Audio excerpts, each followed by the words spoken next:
for Week 14. Yes, last week we went 2-2 with a little help from the Monday Night Magic when I gave you the Saints on the Twitter feed at Geno T32, minus the 6.5 over the Saints, in which they obviously dominated that team at home, and I don't see anybody beating them. I think the Seahawks, if you ask me, are going to make it to the Super Bowl this year. Fingers crossed, because I do like them in the NFC. But let's get into the lock around the clock for this week. Before we do, real quick, let's talk about LouDogs.com. Who's LouDogs? LouDogs.com is one of the hottest handicapping sites on the web. Go there and check them out today. Check out their free rolls and check out some of the hottest handicappers from around the world on the web there. Some of the best information you can get at LouDogs.com.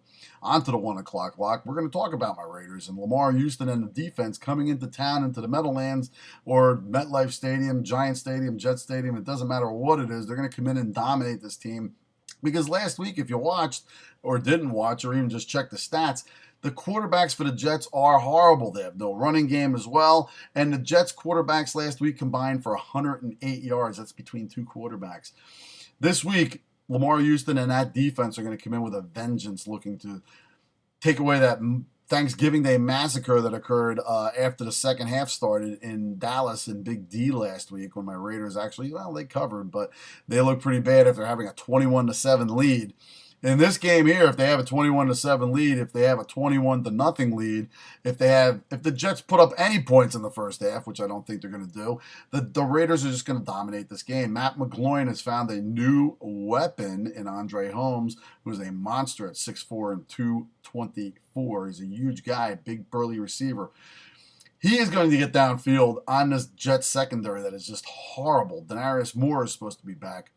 Also, Mikel Rivera, their tight end. Look for this team to be able to light the Jets up. And the Jets, obviously, I don't have to tell you about their offense, is going to go nowhere this week again. And Rex Ryan might be going somewhere. He might be going home for the season after this game, as we just saw Gary Kubiak get fired after last night's performance by the Houston Texans.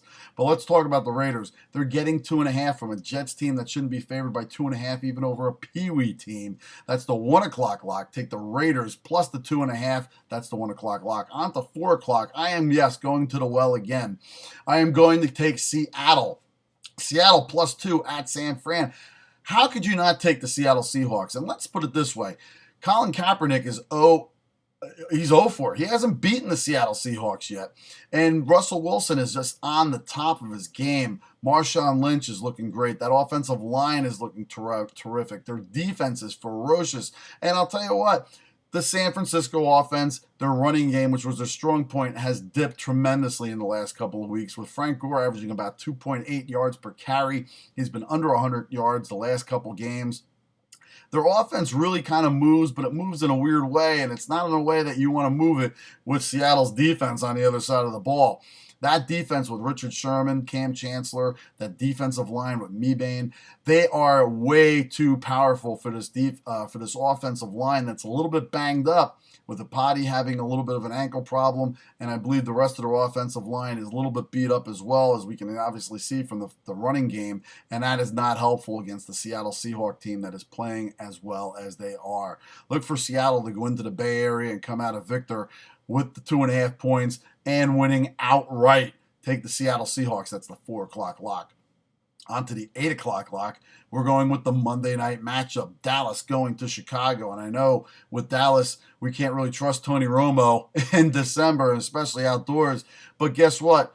They can't trust the Chicago Bears defense. They can't stop anyone. And the running game for Dallas has just looked so good. And in that weather, they're going to be running the rock, which will open up short passes to Des Bryant, which they're going to have a real tough time covering.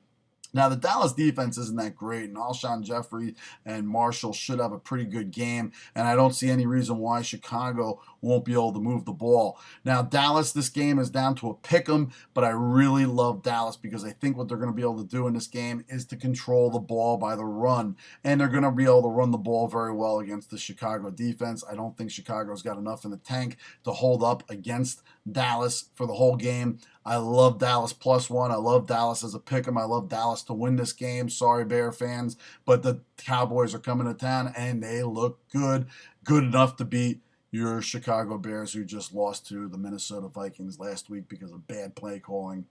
etc. That's the 8 o'clock lock. Take the Dallas Cowboys, take it to the book, take it to the bank. And as always, until next week, week 15, you take it easy.